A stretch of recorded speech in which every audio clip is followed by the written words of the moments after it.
Et je dirais même que ce qui est primordial et ce qui est fantastique dans cette aventure, c'est de donner le choix. Aujourd'hui, à travers notre partenariat et à travers toutes les réalisations qu'on a faites déjà partout en France, on redonne le choix à nos aînés. On n'est plus dans quelque chose de binaire entre la maison ou l'institution. Aujourd'hui, on a une nouvelle voie qui s'ouvre et c'est comme ça, je pense qu'il faut concevoir le vieillissement dans les années à venir. Je rejoins tout à fait tes propos, Florent.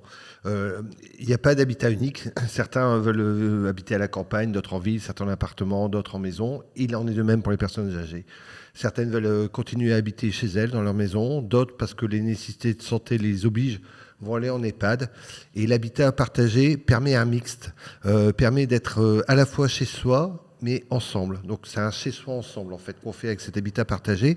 Ça c'est un premier atout. Et puis je dirais qu'il y a un deuxième atout qu'il faut surtout avoir en tête, c'est pour les collectivités, c'est pour les mairies.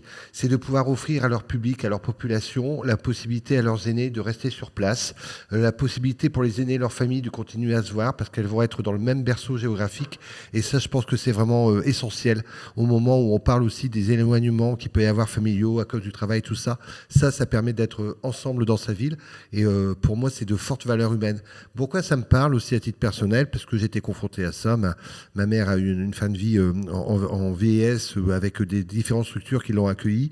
Et je sais à quel point c'est important pour les enfants, les petits-enfants, que à la fois nos aînés soient traités, mais soient bien, soient dans une zone de confort et se sentent bien. Et je pense que d'être entre personnes aînées ensemble, entre personnes âgées, ça contribue aussi à un bien vivre et à un mieux vieillir. Alors nous sommes connus auprès des collectivités parce qu'on dépose des permis, nos maires les instruisent et les autorisent. Et là, je m'adresse aux maires en leur disant mais regardez-nous aussi comme des intégrateurs d'une résidence plus large que le particulier. Nous avons des garanties, nous avons notre réseau d'artisans qui travaillent souvent dans l'univers, dans l'écosystème de la commune. Et encore une fois, c'est une chance de travailler ensemble. On travaille en collaboration de telle manière à ce qu'on intègre les maisons, qu'on respecte donc, tous les cahiers des charges des collectivités et que vous puissiez prendre en considération que les aînés, quelque part, vont continuer à pérenniser le vivre ensemble au sein des communes. Et c'est une chance de voir des jeunes ménages côtoyer leurs aînés parce qu'ils sont dans une maison qui se ressemble. On ne fait plus de distinguo entre la maison des jeunes, la maison des moins jeunes. Ils travaillent ensemble, ils se retrouvent ensemble et c'est ça aussi qui fait la vie des villages.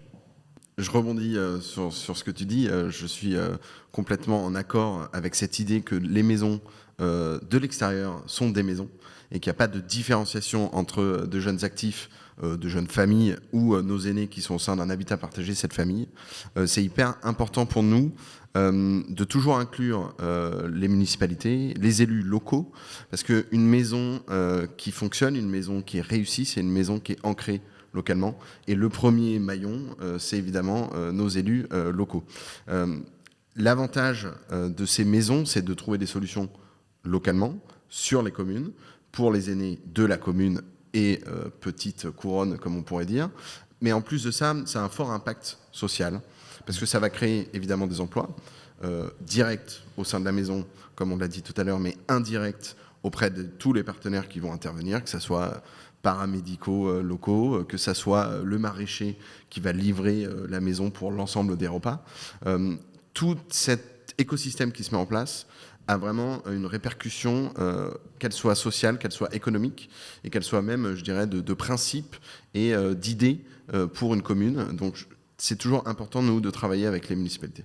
Alors, cette offre, je trouve, allie ingéniosité par son système de vivre ensemble et humanité. Toutes les mairies sont forcément intéressées par ça, pour moi. Sur le potentiel est énorme, parce que qu'on soit une petite commune rurale, on peut avoir un besoin de quelques personnes âgées dans une maison qui va regrouper 4-5 personnes et à proximité, ancrée dans le local. Et on peut être aussi dans une grande commune qui va avoir soit un terrain disponible, soit un ancien bâtiment qui sera rénové. Et là, on s'inscrit dans de la vie de quartier. On peut avoir des offres différentes, bien sûr. Il peut y avoir du maintien à domicile avec de l'habitat adapté, travailler avec une ergothérapeute, par exemple, avec des services à domicile. Il peut y avoir une proposition avec cette famille, avec de l'habitat partagé. Après, il y a des résidences seniors, il y a de l'EHPAD. Et je pense que, suivant les mairies, on peut avoir l'éventail des solutions qu'on propose à sa population à l'heure de la mondialisation. Je pense que le vivre ensemble dans sa commune en proximité est plus que jamais d'actualité.